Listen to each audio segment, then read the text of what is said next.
to the Hawaii Book and Music Festival in partnership with the University of Hawai'i at Mānoa. Today's session is on digital visualization and analytics. And I'm so pleased to have joining me for this next hour to our preeminent leaders in digital visualization and analytics. We have Dr. Jason Leigh from UH Mānoa and Dr. John Shepard from UH Cancer Center. So welcome, gentlemen. Thank you for joining us today. I'm Stacey Ferreira, and I am the budget chief over at the Senate Ways and Means. And I'm so excited to be able to have this in-depth conversation with Jason and with John today. And we're gonna just jump right in. Jason, if you can give us an overview of just who you are and where you're from and the amazing work that you're doing up at the University of Hawai'i. So hi, everybody. I'm Jason Leigh. I'm a professor in computer science at UH Mānoa. I specialize in an area called data visualization, which I'll explain in a moment. I'm the director of a laboratory called LAVA, so the Laboratory for Advanced Visualization and Applications. So my topic for today is what's hot at LAVA. So I'm just going to tell you a little bit about what's going on there. Originally, I'm from Hong Kong. I came to the United States in the early 80s, did my undergraduate at the University of Utah. Then I went to Michigan to do my master's. Then I spent 22 years in Chicago before I discovered what a better place to live was Hawaii.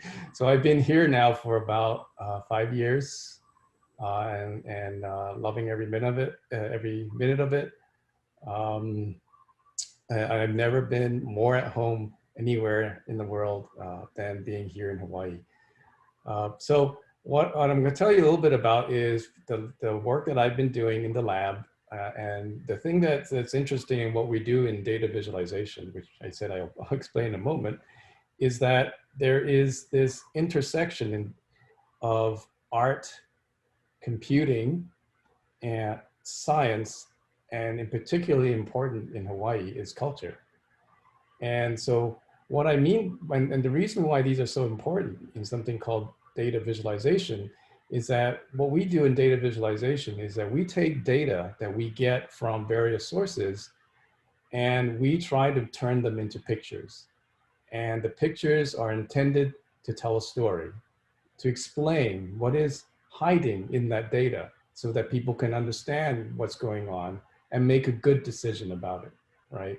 And so in order to tell a story effectively, you have to understand the science, you have to understand the art, you have to use art to create those pictures, you have to understand culture, right? So that people understand it from a cultural standpoint. And then all this is done with computers. So let me go a little more concrete, but also try to be relatable to maybe your past experience in maybe in high school, maybe. So, when you were probably in high school, like I was, we learned how to use a microscope, right? The microscope had these knobs and you look through it and you look into this world that was, unimaginable. They were tiny little organisms that you could see through this microscope. And so the microscope of today that scientists use, and actually not even scientists, the average person who types in a search in Google is kind of using this sort of newfangled modern microscope. And here's what I mean by that. So imagine you've got ocean vessels like the Hokulea or National Science Foundation's ocean drilling vessels, which collects all this data from the oceans, right? Well, that data is useless until you process it. And typically the processing happens in these giant supercomputers. And once the processing is done, a picture has to be made so that the scientists can figure out what the heck is going on behind that data. And from that, you can decide, oh, you know what? There is a huge problem in climate change and we've got to do something about it. And it's caused by X, Y, and Z, right? And so these three components of data capture, processing, and visualization, this is the new microscope. This is the new telescope that people use to make sense of the world. So this, in a way, is the new kind of instrument that we need to teach our future generation of kids how to use, because they're not going to be using these old, janky microscopes like I was, they're going to be using these newfangled things, and they're going to be using Google to do all their computing and so forth. So where I work is mainly at the top, where I build visualization. So this is kind of like the eyepiece for looking at data. So that's the easiest analogy I can imagine for explaining what I do. So here's an example of an eyepiece. I call it the Cyber Canoe for cyber-enabled collaboration, analysis, navigation, and observation environment. And basically it's like, you go to Best Buy and you see all the TVs and you jam them all together, but you use this really cool piece of software that we developed called Sage that allows you to turn those TVs into one big TV where somebody can place lots of information in it. And surprisingly, or maybe not so surprisingly, we've discovered that when people work in front of these kinds of environments, they actually are able to make decisions much more efficiently, more comprehensively, not missing any of the little details that are there. And so I like to say, with these technologies, think at the speed of imagination, see the big picture in your collaboration, and it rhymes even. So here's an example of what you would do in front of these displays. So this is some of the work that we've been doing with the Hawaii State Energy Office. So they asked us to build a cyber canoe for them. And they came to us with this problem of, we've got like 4,000 pages of documentation from the power supply improvement plan that was produced by HECO to allow Hawaii to figure out how do we get to 100% renewable energy by 2045, right? The problem with that is like there are 200 scenarios and the governor has to pick one of the 200. And there are 4,000 pages to figure it all out. The governor is not a scientist. He's not an energy expert. So how does Hawaii, how do the citizens of Hawaii understand all this stuff? And so we worked with the State Energy Office and we produced a large visualization dashboard for the cyber canoes so that their office could understand what was hidden in that data. But also we started working on developing something that was more as a piece of technology for explaining this to the general public. So we had this really cool table. It's kind of three-dimensional. It's like there's this island that's three-dimensional, floats on the table. And you can turn the knobs and you can say, you know what, let's turn through time and you can see where the build out of solar energy might be, where the wind energy might be. Now let's put on top of that layers showing where's the agriculture land, where's the where's the park land, where's the military, the government lands, because the best locations for this kind of energy is also heavily contested for agriculture and for state park. So the general public has to look at this together and come to a consensus and realize that they have to come to a consensus and say, we can't just say, this is only for this. There has to be a larger discussion. So this has been a really powerful tool, and HECO has decided to fund a larger table, which was initially intended to go on exhibit this past summer, but because of COVID, it's going to be shifted to next year. So I'm not going to talk too much longer, but I just want to say a couple of things. The other thing that's really important that's going on at University of Hawaii and for Hawaii in general is the creation of the Hawai'i Data Science Institute. This is between me and Gwen Jacobs, who's the head of cyber infrastructure at UH. And our goal is to train the next generation of workforce who can know how to handle massive amounts of data, process it, and to create insight. So basically, we're training the next generation of microscope, cyber microscope operators, right? Now, remember I talked about the importance of culture. Well, with big data, you have now a lot of interest in artificial intelligence, right? Because the single human can't look at all this data. So we rely on machines to do that. But there's a lot of fear about artificial intelligence, like creating biases, right? Racial profiling to artificial intelligence and all these kinds of things. And so when you introduce these kinds of technologies, it's really important to start bringing into the conversation, how do you involve indigenous perspectives, right? Because imagine right now, artificial intelligence is so young. It's almost like a little child that's growing up.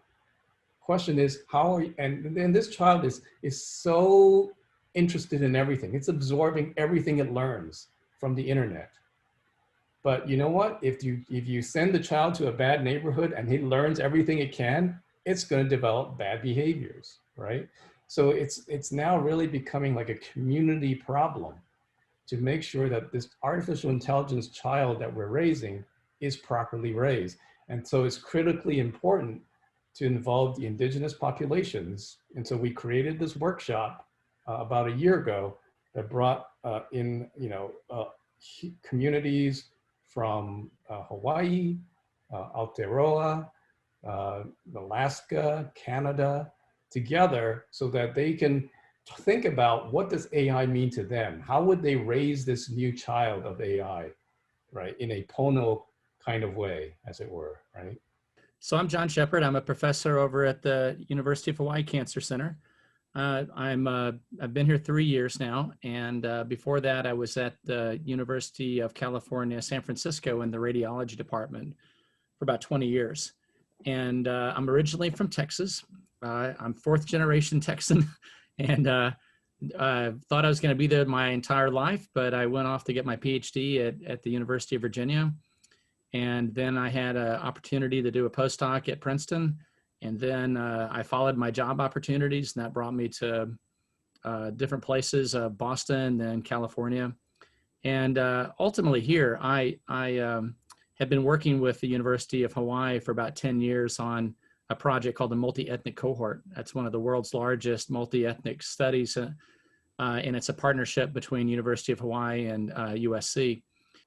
If you would like to kind of get a general overview of our group, you can go to shepardresearchlab.org, and we list all of our projects. We have mostly what we do is considered clinical research, in that we're using data that's collected clinically or directly on study subjects, and trying to learn as much as we can from that information.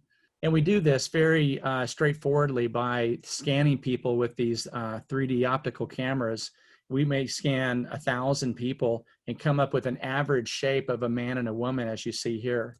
And then we statistically represent how body shape changes using something called principal component analysis. And I don't want to go too much in detail on those things, but basically we can put together different combinations of these modes of shape to describe your own personal shape, and thus your own personal disease risk. And John, you showed a picture of your team, and so they're graduate students. Where are they learning about data science? Is it on the job? Are they coming from Jason's program? Like, where are these brilliant minds coming from? Well, so I have students that are in multiple departments. Kinesiology, nutrition, computer science, bioengineering, and they all come to my group to kind of take their individual domains, and they want to learn how to do advanced imaging, quantified imaging with my group, and whatever different area they're working in. And so I kind of have a view that the future, this 2.0 that you're describing, really is that scientists will really all be data scientists. It's this, that you'll have a domain. So right now there's what I would call domain scientists, which are specialists in a topic, and they might not know any data science. And then there's data scientists that have no interest at all in domains. And they can just as easily work on a problem in astrophysics or microbiology. They don't really care. They just like the data science. And I feel like the future is going to be a little bit different in that we all need to be data scientists with specializations in topics. Thank you. Jason, I have a question for you from our audience member. They want to know, are there any upcoming income or job creation projects that are resulting from data visualization and analytics? Anything that you folks know about? In Hawaii, you mean? In Hawaii, yeah. Um, some of my students, one of my students is well, starting a company. Uh, so the cyber canoe work that we've started, he's actually developed a commercial version of that software system. And he won he and his team of 2 other students won the business plan competition. And then I think they just got another round of funding to really put that company into motion. And so he loves Hawaii. He wants to stay here in Hawaii. And so that's one very concrete example of one that's happening. And then what I try to do at a lot of classes I teach is that I show students how the work that they do, even for class, could be turned into products that someone else might find value in. So for example, for creative media students, they can make 3D models of cars or birds or trees and from Hawaii that may be unique to Hawaii, and they can sell them as digital assets and people will buy them. It's kind of surprising world we live in, but people will buy these digital assets. Or making YouTube videos, right? YouTube has created this whole industry where people just make videos and people will watch and people will make money from watching them. So it's a strange world we live in. It's all digital now. And what does Hawaii 2.0 look like as it relates to data science, data analytics, visualization, and how do we get there? So we'll start with you, John, and then we'll close it out with you, Jason. Well, I think we need to be way more connected in our healthcare. And right now, our healthcare is siloed into different centers where we receive it. And I think there needs to be much more interconnectedness and sharing results, and so that we can do research across our population easier. And that's something that we don't have right now, but I think that it's something that we're working hard to try to do, to join all the centers in a safe way. It's sort of like a partnership of partners that don't trust each other. And I mean, I don't mean from a moral perspective, I mean just from a business perspective. And but you want to have sharing so that when we have a disease outbreak like COVID, we're already connected, we're already receiving results and can ask questions more easily. Awesome. Ethan? Yeah, so I kind of already addressed this in ways. As I mentioned, like the example, like in India, where you can code anywhere. Basically, you can write code for large companies that happen to be anywhere in the world. We have in Hawaii one of the highest speed networks in the world to move data to the islands. People here, and we have smart people, can potentially start companies to write code, to produce video games, to produce movies here in Hawaii, because we have computers that can do all these kinds of things. And to string these companies together is easy. You don't even need physical buildings anymore, as we've seen from COVID. The kids can sit at home, write code, use Zoom to collaborate, get work done, and then solve problems for the mainland, rather than being stolen by the Googles, right, and the Amazons.